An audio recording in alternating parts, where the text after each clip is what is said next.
With Dr. King on the day that he was assassinated was a 26-year young man who was a rising figure in the civil rights movement. Over the next 50 years, he would become a national civil rights icon who works nonstop to stamp out inequality in America, and also very familiar to all of us here in Washington, D.C. Reverend Jesse Jackson Sr. joins us by phone from Chicago this morning. Jesse, good to hear from you. How you feeling? Feel great. Really, I had a little bout with COVID and had 2 shots to bounce off, but it went to my pocket. I could not walk nor talk for 3 weeks. But I'm fighting back. I'm fighting back.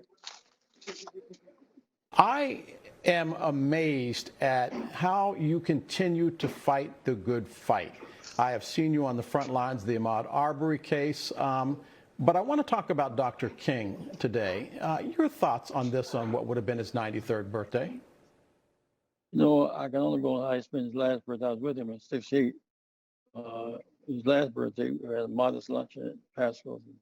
Home that night with some close friends of his, planning a poor people's campaign and the end the war on poverty. He thought the war in Vietnam was taking away money from war on poverty at home. Killing abroad rather than healing at home. And he fought that fight to focus on poverty, not just on middle class access to public accommodation and the right to vote. With 62% in the negative rating among blacks said he was irrelevant. 62% said he was irrelevant. 75% whites said he was irrelevant and unnecessary. Against those odds, he said, I cannot lead by opinion polls. I must mold opinion. We must come to grips with poverty and war and how they relate on the same axis on other extremes. You know what I'm saying? So to that extent, I think he would call us to action.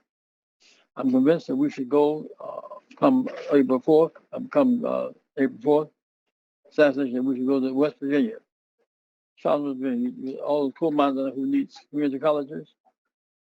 Mansions kills free community colleges. They need technical training, transition in energy. They need health care. A coal mine dies every 6 hours of black lung disease. So we should go to West Virginia. Then we should go, women should lead us on May 17th to cinema in Arizona. She comes from Goldwater State, and she campaigned as a progressive. Many women and others went to support her at that time.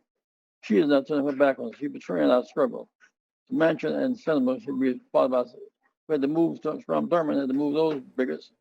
But again, here we are today.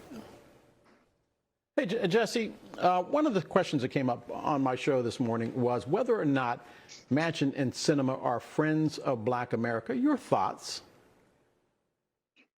Well, it's not just Black Americans involved. It's really the rainbow involved.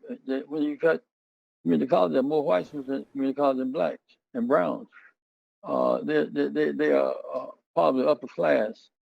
They seem like the financiers are more important than people that voted for them. I think that they Manchin's connected to the coal industry, for example. He represents their interests. The reason I want the people to come to Charleston, West Virginia on April the 4th, because in some sense he needs to talk to his people, not just talk to Biden. He talked to the most powerful man in the world in politics, Joe Biden. One guy against one guy. He should talk to his people why they don't need free community colleges, why they don't need affordable health care, why they need livable wages, why they need infrastructure.